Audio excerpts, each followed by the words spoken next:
வணக்கம் நண்பர்களே. நாம் இன்னைக்கு இந்த வீடியோவில் என்ன ஒரு முக்கியமான தகவலை பற்றி பார்க்க போகிறோம் அப்படின்னு சொல்லிட்டு பார்த்தீங்கன்னா, ஏற்கனவே நடிகர் ஜெயம் ரவி மற்றும் அவருடைய மனைவியான ஆர்த்திக்கும் டிவோர்ஸ் அப்படிங்கிற ப்ராசஸ் போயிட்டுருக்கிற இந்த நிலைமையில் அவர் வேறொரு பொண்ணு கூட தொடர்பு இருந்ததுனால தான் இந்த டிவோர்ஸ் ப்ராசஸையே ஆர்த்தி ரவி முன்னெடுத்திருக்கிறாங்க. அந்த வகையில் தனக்கு ஜீவனாம்சம் கேட்டும் நிறைய விஷயங்களை அவங்க கேட்டும் இந்த டிவோர்ஸ் ப்ராசஸ் போயிட்டுருக்குது. இந்த நிலைமையில் ஆர்த்தி ரவி திடீர்னு அவருடைய கேர்ள் ஃப்ரெண்டான ஜெயம் ரவியோட கேர்ள் ஃப்ரெண்டான கெனிஷா பிரான்சிஸ் தன்னை பற்றின அவதூறுகளை பரப்பக்கூடாது அப்படின்னு சொல்லிட்டு நீதிமன்றம் திட்டவட்டமாக சொல்லணும் அப்படிங்கிற மாதிரி சொல்லியிருந்தாங்க. அதன்படி அவங்களும் அதுக்கு உத்தரவிட்டிருந்தாங்க. இந்த மாதிரி நிலையில் திருநங்கையான தனு என்ன பண்ணியிருக்காங்க அப்படின்னு சொல்லிட்டு பார்த்தீங்கன்னா, கெனிஷா பிரான்சிஸை பற்றி நிறைய விஷயங்களை சொல்லியிருக்கிறாங்க. அது மட்டும் கிடையாது, கெனிஷா பிரான்சிஸ் அவங்கள பற்றி தப்பாக நிறைய அப்யூசிவான வேர்ட்ஸை யூஸ் பண்ணி கமெண்ட் பண்ணியிருக்காங்க அப்படின்னு சொல்லியிருக்கிறாங்க. அது மட்டும் இல்லாமல் ஒரு 20 நிமிட எமோஷனலான ஒரு பதிவையும் அவங்க கொடுத்துருக்குறாங்க. அதை பற்றி தான் நாம் இந்த வீடியோவில் டீட்டெயிலாக பார்க்க போகிறோம். நீங்கள் நம்ம சேனலுக்கு புதியவராக இருந்தால் மறக்காமல் சிபி ட்ரெண்டிங்கை சப்ஸ்கிரைப் பண்ணி ஃபாலோ பண்ணிக்கோங்க. வாங்க வீடியோக்குள்ளே போகலாம்.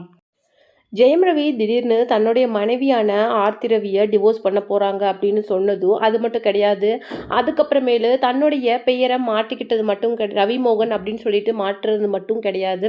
அவர் தன்னுடைய கேர்ள் ஃப்ரெண்டான கெனிஷா பிரான்சிஸ் கூட நிறைய விஷயங்களை முன்னெடுக்க ஆரம்பித்தார். அவங்களோட மியூசிக் சென்டர் அது மட்டும் கிடையாது, ப்ரொடக்ஷன் அப்படின்னு சொல்லிட்டு எல்லா இடங்கள்லையும் திருமணங்கள் அப்படின்னு சொல்லிட்டு முக்கியமான விசேஷங்களில் கெனிஷா கூட வலம் வர ஆரம்பித்தார். இதில் இருந்தே கெனிஷா என்ன சொன்னாங்க அப்படின்னு சொல்லிட்டு பார்த்தீங்கன்னா, ஜெயம் ரவி என்னுடைய one of the thickest friend, அவர் மாதிரி ஒரு பியூர் சோலை யாராலையும் பார்க்க முடியாது அப்படிங்கிற மாதிரி சொல்லியிருந்தாங்க.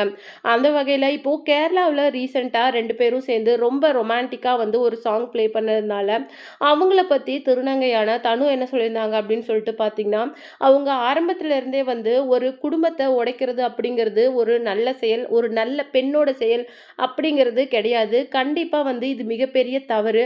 ஆல்ரெடி அவங்களுக்கு 2 குழந்தைகள் இருக்குது. அதை கொஞ்சமாவது மனசில் வச்சுக்கிட்டு நீங்கள் நடந்துக்கணும். அவங்கள நீங்கள் இவ்வளோ தூரம் ஃப்ரெண்டுன்னு சொல்கிறீங்க, ஆனால் ஃப்ரெண்டு மாதிரியா நீங்கள் வெளியில் நடந்துக்கிறீங்க அப்படிங்கிற மாதிரி சொல்லியிருக்காங்க. அவர் கூட வெளியில் போகிறதும் அவர் கூட அரைகுறையான ஆடைகளில் சுற்றுறதும் பார்த்தா ரொம்பவும் அநாகரிகமாக இருக்குது. அவர் ஏற்கனவே திருமணமாகி 2 குழந்தைகளுக்கு தந்தையாக இருக்காருதா, அதை மறந்துட்டு நீங்கள் அவர் கூட ஃப்ரெண்டு அப்படிங்கிற போர்வையில் பண்ணுற விஷயங்கள் பார்க்குறதுக்கே உண்மையிலேயே எச்சில் உமிழ்கிற அளவுக்கு மோசமாக இருக்குது அப்படிங்கிற மாதிரி தானும் சொல்லியிருந்தாங்க. அது மட்டும் கிடையாது, அவங்க என்ன பண்ணியிருக்காங்க அப்படின்னு சொல்லிட்டு பார்த்தீங்கன்னா, ரீசெண்டாக கெனிஷா பிரான்சிஸ் ஒரு ஃபேக் ஐடியை வச்சு இந்த ஐடியில் என்னென்ன மென்ஷன் பண்ணியிருக்குன்னு பாருங்கள், எவ்வளோ அப்யூசிவான வேர்ட்ஸை யூஸ் பண்ணி கமெண்ட் பண்ணியிருக்காங்க பாருங்கள் அப்படின்னு சொல்லிட்டு ரீசெண்டாக தனுவை தாக்கி பேசியிருந்தாங்க. அதில் என்ன சொல்லியிருந்தாங்க அப்படின்னு சொல்லிட்டு பார்த்தீங்கன்னா, உங்களுக்கு ரொம்பவும் கேவலமாக இல்லையா, நான் ஒரு மியூசிக் பண்ணிட்டு தான் இருந்தேன். அப்போ தான் நான் ஜெயம் ரவியை மீட் பண்ணினேன். அவராக தான் என்கிட்ட ஃபஸ்ட்டு பேசினார். அதுக்கப்புறம் தான் எங்களுக்குள்ள ஒரு அழகான ஒரு பாண்ட் அப்படிங்கிறது கிரியேட் ஆச்சு. அதுக்கப்புறமேலு என்ன ஜெயம் ரவி இங்கே கூப்பிடும்போது நான் ஃபர்ஸ்ட் ஆஃப் ஆல் அதை ரிஜெக்ட் பண்ணினேன். ஆனால் அவருடைய மனநிலைக்கு தகுந்த மாதிரி தான் நான் இவர் வந்தேன். அது மட்டும் கிடையாது, நான் ஒரு ஹீலர் அப்படிங்கிறதும் நிறைய பேருக்கு தெரியாது. அந்த வகையில் அவருடைய மனக்குழப்பங்கள், அவருடைய மனசை பாதிச்சுட்டு இருக்க சில விஷயங்கள் அப்படின்னு சொல்லிட்டு ஒரு நல்ல ஃப்ரெண்டாக நான் அவர் கூடயே இருக்கணும் அப்படின்னு சொல்லிட்டு அவர் ஆசைப்பட்டதால மட்டுமே நான் அவர் கூட இருக்கிறேன். இதுவே பலருக்கும் தெரியாத விஷயம்.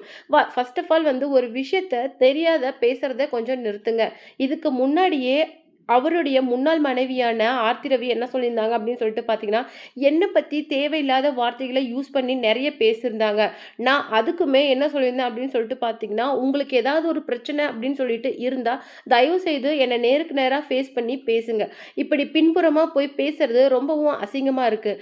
எனக்கு அவர் ஒரு நல்ல ஃப்ரெண்டு தானே தவிர வேற எந்த விதமான உறவும் எங்களுக்கு நடுவில் கிடையாது. அது மட்டும் கிடையாது, நான் அவருக்கு நிறைய ஹீலிங் தெரப்பீஸும் கொடுத்துட்ருக்கிறேன். அந்த வகையில் பார்க்கும்போது ஒரு ஃப்ரெண்ட் அப்படிங்கிறதுக்கு மேலே நான் அவருடைய ஒரு நல்ல டாக்டராக இருக்கிறேன். அதையே உங்களுக்கு புரிய மாட்டேங்குது அப்படிங்கிற மாதிரி சொல்லியிருந்தாங்க. அதுக்காக தான் தன்னை பற்றி அவதூறு பரப்புகிறாங்க அப்படின்னு சொல்லிட்டு ஆர்த்தி ரவி கோர்ட்டில் இந்த மனுவை கொடுத்து இந்த மாதிரி தன்னை பற்றி அவதூறை கெனிஷா இதுக்கு மேலே பரப்பக்கூடாது அப்படின்னு சொல்லிட்டு திட்டவட்டமாக சொல்லியிருந்தாங்க. அதன்படி கோர்ட்டும் அவங்களுக்கு உத்தரவிட்டுச்சு. இதுக்கு அடுத்தது கெனிஷா இப்போ எமோஷனலாக என்ன சொல்கிறாங்க அப்படின்னு சொல்லிட்டு பார்த்தீங்கன்னா, எனக்கு 18 வயசு இருக்கும் போதே திருமணம் ஆயிடுச்சு. அது மட்டும் கிடையாது, 13 வயசு இருக்கும்போதே அதாவது 2013ல் என்னுடைய அம்மாவை நான் இழந்துட்டேன்.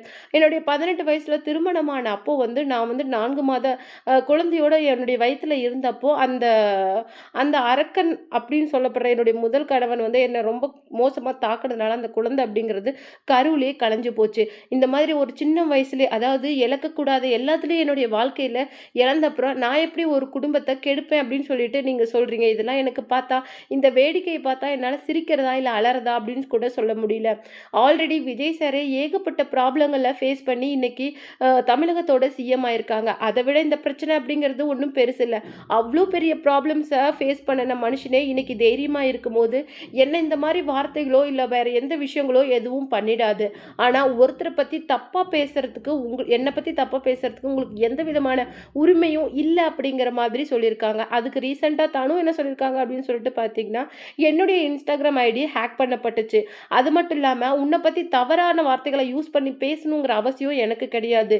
நீ இன்னொருத்தரோட வீட்டை கெடுக்கிற அது மிகவும் தப்பு. அது மட்டும் கிடையாது, ஜெயம் ரவியை ஃப்ரெண்டுன்னு சொல்லிட்டு இருக்க, கேரளாவில் போய் 2 பேரும் பாட்டு பாடி ரொமான்டிக்கா ஸ்டேஜில் நடந்துக்கிறீங்க. இது ஒரு ஃப்ரெண்டு பண்ணுற வேலையா? உங்களால் அவருக்கு ஒரு நல்ல ஃப்ரெண்டாக இருக்கணும்னா நீங்கள் பொதுவெளியில் அவர் கூட இணைஞ்சு வரணுங்கிற அவசியம் என்ன? ஆல்ரெடி அவர் 2 குழந்தைங்களுக்கு தந்தை அப்படிங்கிறத மறந்துட்டு அநாகரிகமாக அவர் கூட நடந்துட்டு இருக்கிறீங்க. இது உங்களுக்கு அவமானமாக கிடையாதா? திருநங்கை அப்படின்னாலும் எங்களுக்கு வந்து அந்த பேரை நாகரிகமாக மாற்றுறதுக்கு எவ்வளவு காலம் எடுத்துக்கிச்சு அப்படின்னு சொல்லிட்டு உங்களுக்கு தெரியாது.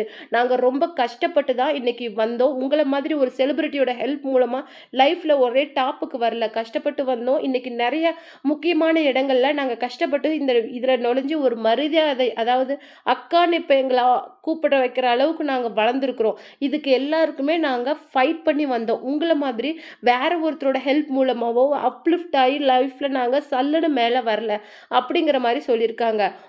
உனக்கு தைரியம் இருந்தால் நீ என்னை டைரெக்டாக ஃபேஸ் பண்ணு. இப்படி வந்து ஃபேக் ஐடி மூலமாக எனக்கு கமெண்ட் பண்ணணுங்கிற அவசியம் கிடையாது. இன்னொரு முக்கியமான விஷயம், என்னுடைய இன்ஸ்டாகிராம் ஐடி ஹேக் பண்ணப்பட்டிருக்கு.